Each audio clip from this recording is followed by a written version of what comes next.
What is up, Huddle fan? Pastor Todd here with the church playbook, and I had something. I just had to go live right now. I just got out of a meeting with another one of our academy members, and we got to talking about something that made me think, oh my gosh, I need to share this with all of you right now. And this is actually a secret hack that I've had for a long time about getting new leaders into my church. And I mean, if you think about it, uh, your job is you are the chief requesting officer, right? Whenever we need something done in the church, in our organization, we're the ones that are going to our congregation. We'll do a pulpit announcement, as it were, and say, hey, we need a new fourth grade Sunday school teacher, or we're having a cleanup day and we need your help. We're always requesting help, and we need a new ministry, or we need someone to take over an existing ministry, and so we're asking for help. Here's the problem. Two problems, actually. Number one, whenever you get up behind the pulpit and you do this like big invitation requesting help, that's a cattle call. There are, in a group of 100 people, for every 100 people, you might only have 2 or 3 leaders, like actual leaders. The vast majority of people in your church probably have the gift of helps or the gift of mercy. And so when you're up in the pulpit and you're saying, we need a new 4th grade Sunday school teacher, you've got Sister Mary in the back, Pastor, I'll do it. And it's like, it's because you pull on her heartstrings and she's got the gift of mercy and she doesn't want these little 4th graders to go to hell. And so she's going to step up and help teach Sunday school. The problem is she's not a very good teacher. The problem is, you wanted her to lead the women's ministry. She's not a leader. So we get up and we do these big cattle calls, and not realizing that the better way to get someone to step up in your church is to actually personally invite them. Now, this is not my secret hack. I'm going to get to that in just a second. But Pastor, listen, if you want more leaders, or if you want people in your church to step up and lead, you have to ask them. And it's not in an email, it's not in a text, and it's not in a pulpit announcement.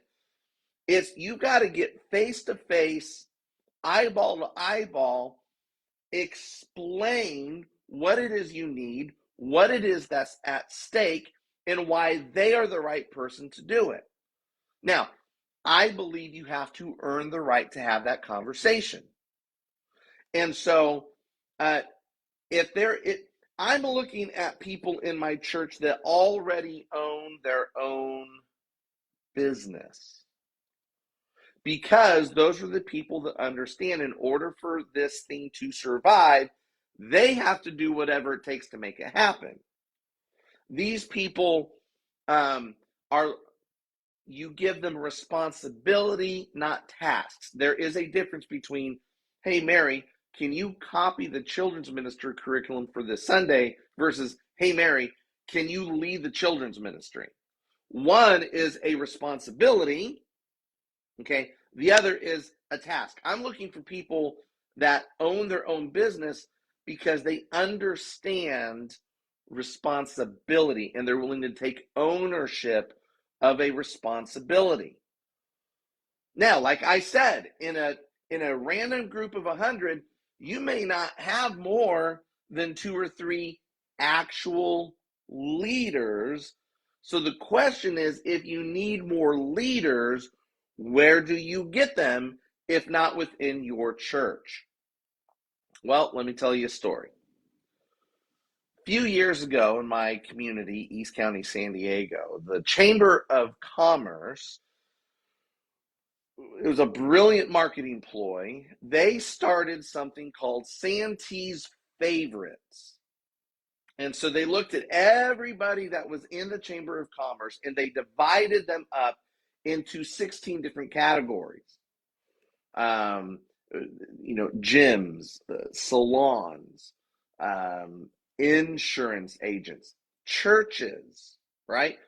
And if you were a member of the chamber, you got an email from the chamber saying, you have been nominated. Well, you were nominated because you were part of the chamber. You've been nominated as Santee's Favorite Church of the Year.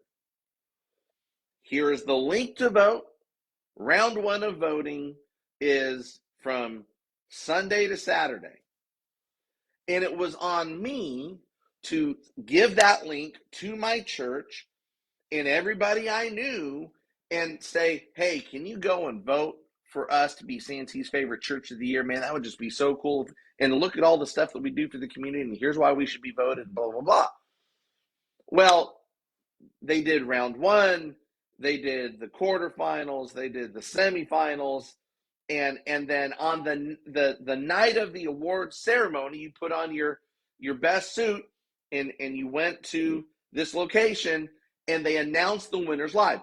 We won, 3 years running ever since the year after they started this event. Well, in order to win that kind of an event, you have to have influence in the community. And that's all leadership is influence. Okay? Second, if someone's going to vote for you, it means they've had a good experience with your company. And so in order to, you have to be a leader if you are going to start and lead this company. So I've got influencers, I've got competent leaders, and it occurred to me is I got the list of winners. In fact, I would sit at the award ceremony, pen in hand, and I would write down the names of the winners. Okay? I made it, here's the hack.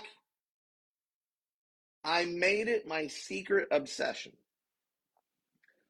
to become the go-to guy for the winner of every category in this competition. They have influence and they're leaders. Now, get this. Write this down. Make it your next tattoo. It is so much easier to disciple someone who is already a leader than it is to try and develop a leader out of someone who's already a disciple. I'm going to say it again because he didn't get it the first time. It is so much easier to disciple someone who's already a leader than it is to try and develop a leader out of someone who's already a disciple. This list of winners, people that understand what it takes to start and run and maintain a winning organization. Guess what? There were 16 winners, and of those 16 people, only 2 of them went to a church in my town, and I was one of them. Now, I'm not trying to take leaders from other churches, so I'm going to just let that guy go. The other 14 winners were fair game. And guess what? I sent him a message on Facebook. I said, hey, here's my cell phone number. Or actually, I don't even say that. I said, hey, honestly, this is what I would say. Hey, Todd here. I'm the pastor of Riverview. Hey, congratulations on your win. I'm always trying to, understand what's going on in our city more. I love what you do. Can I take you to lunch? I'd love to hear your story. And and I'm always trying to learn how to be a better leader. And so, you mind if I just ask you some questions about what you do and how you got? Listen, people love to talk about themselves, especially when they don't have to buy lunch. And so we would have lunch, and the guy or the gal at the other end of the table, they're like, man, I cannot remember the last time someone bought my lunch, because leaders, we're always buying everyone else's lunch. And they're like, man, I'm just so glad that you know I had. Can we do this again sometime? Oh yeah, we can. So I would get back to the office. I'd shoot him a quick Facebook message. Hey, uh, John, so glad we could connect over lunch today. I really learned a lot from you. I look forward to do it again. Here's my cell phone number if there's anything I can ever do for you. Well, guess what? John starts coming to my church. John gives his life to the Lord. Now I'm discipling John. And when there's a project that needs to get done, when there's a ministry that needs to be started, or if we have a ministry that can collaborate with what they already do for their business, the kingdom wins, the community wins, the church wins, and then you flip and win, because you made it your secret obsession to become the go-to person for the best leaders in your community. It's not rocket science. You just have to do it. So that's all I got for now. If you got questions, comments, or concerns, you can throw them in the chat. I always love to come back and answer questions. If you have any questions about church growth, about leadership in general, or about systems, you can always put them in the chat. You can always just post them in our Facebook group, and I love to answer those. All right. God bless you guys. We'll talk to you later.